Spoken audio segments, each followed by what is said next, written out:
বন্ধুরা, তোমরা সবাই ভালো আছো? তো আমিও ভালো আছি। আজকে বকুল কিচেনে হবে ভোলা মাছ নিয়ে নিয়েছি। ভোলা মাছ আজকে আমি বেগুন দিয়ে রান্না করব। বন্ধুরা, এখন আমি মাছটাকে ভেজে নেব।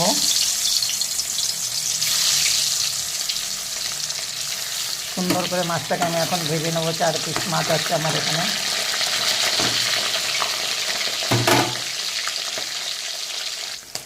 বন্ধুরা, মাছটা আমি উল্টে পাল্টে দিয়েছি। এখন আমি নামিয়ে নেবো। মাছটা আমার ভাজা হয়ে গেছে।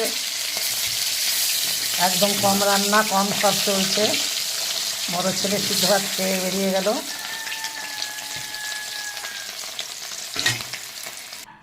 বন্ধুরা, আমি মাছটা ভেজে নামিয়ে নিয়েছি। এর ভিতরে দিয়ে দেবো একটা তেজপাতা, মাঝখানে কেটে দিয়েছি। তারপর দিয়ে দেবো একটু জিরা ফোড়ন তেলের পরে। এখন আমি পেঁয়াজ কুচিটা দিয়ে দেবো এর ভিতরে। এর ভিতরে দিয়ে দেবো আমি আর একটু আদা বাটা দিয়ে দিলাম সামান্য।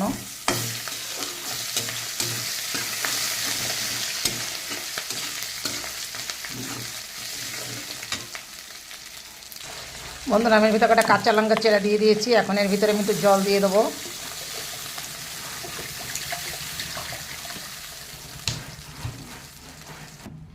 এর ভিতরে আমি দিয়ে দেবো কিছুটা হলুদ, দিয়ে দেবো একটু স্বাদ মতন লবণ।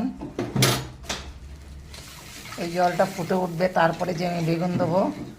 কেন এখন শীতের দিনের বেগুনটা একটু ভেজে দিলে পরে বেগুনটা ভালো করে সিদ্ধ হয় না। একটু গরম জলে দিলে বেগুন সবসময় জিনিস শীতের বেগুনটা খুব ভালো সিদ্ধ হয় আর খেতেও ভালো লাগে। বন্ধুরা, এখন আমি দিয়ে দেবো এই বেগুনগুলো। ঝোলটা আমার ফুটে উঠেছে। এখন কিন্তু আমি বেগুন কটা দিয়ে দেবো। এখন বেগুন কটা দিলে বেগুনটা এক উত্তর দিলে পরে সঙ্গে সঙ্গে এটা একদম সিদ্ধ হয়ে যাবে। আমি কিন্তু ঢেকে দেবো না, এইভাবেই কিন্তু হতে থাকবে। বন্ধুরা, আমার তরকারিটা কিন্তু ফুটে উঠেছে। এখন আমি মাছ কটাকে দিয়ে দেবো। এখন আর 5-7 মিনিট জাল হবে। জাল হওয়ার পরে দেখবেন তরকারিটা কত সুন্দর হয়ে যায়। বেগুনটাও প্রায় সিদ্ধ হয়ে এসছে। বন্ধুরা দেখেন কত সুন্দর আমার তরকারিটা হয়েছে। একদম বেগুনগুলো একদম মাখুমের মতন হয়ে গেছে। কত সুন্দর সিদ্ধ হয়ে গেছে বেগুন। এখন এরপরে দিব আমি একটু ধনে পাতা যখন দিয়ে দিলাম একটু পরে কিন্তু আমি নামিয়ে নেব। এখন শীতের দিনে তরকারি যেরকম খুশি সেরকম করে খাওয়া যায়। আর এখন শীতের দিনে তো তরকারি খাইতে মজা। এখন তরকারি খেতে কোনো অসুবিধা হয় না। যেরকম খুশি সেরকম এক একটা সিজনে এক একটা জিনিস খেতে সবসময়ের জন্য ভালো লাগে। এখন আমি তরকারিটাকে নামিয়ে নেব। ধনে পাতাটা যে এখন দিলাম এটা কিন্তু সিদ্ধ হয়ে যাবে খুব সুন্দর করে। এই গরমেতেই ধনে পাতা সিদ্ধ হয়ে যায়। আগুনের এই যে গরমটা আছে। কত সুন্দর আমার মাছের ঝোল করলাম শুধু বেগুন দিয়ে। বন্ধুরা, আমি তরকারিটা কিন্তু নামিয়ে নিয়েছি। মাছের ঝোলটাকে বেগুন দিয়ে করেছি। কত সুন্দর তরকারি হয়েছে। এর ভিতরে কিন্তু আজকে আমি আলু দিইনি। তো এবার ভিডিওটা দেখে একটা লাইক কমেন্ট শেয়ার করবেন, তাতে আমি খুব খুশি হব।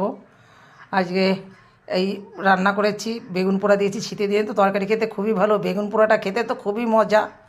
বেগুন পোড়াও দিয়েছি, মধ্যে মধ্যে আমি বেগুন পোড়া করি। আপনাদের হয়তো দেখেন, সেদিনকে আমি 2টো ভিডিওতে দেখিয়েছি বেগুন পোড়া। ধনেপাতা, কাঁচা পেঁয়াজ দিয়ে, কাঁচা লঙ্কা তেল দিয়ে মাখলে তো খুবই টেস্ট হয়।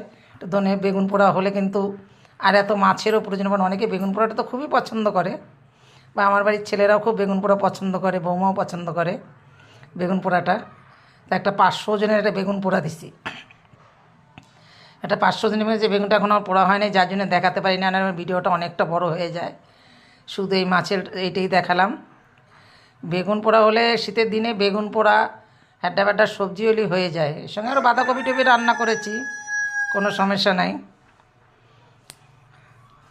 সবাই ভালো থাকেন, সুস্থ থাকেন।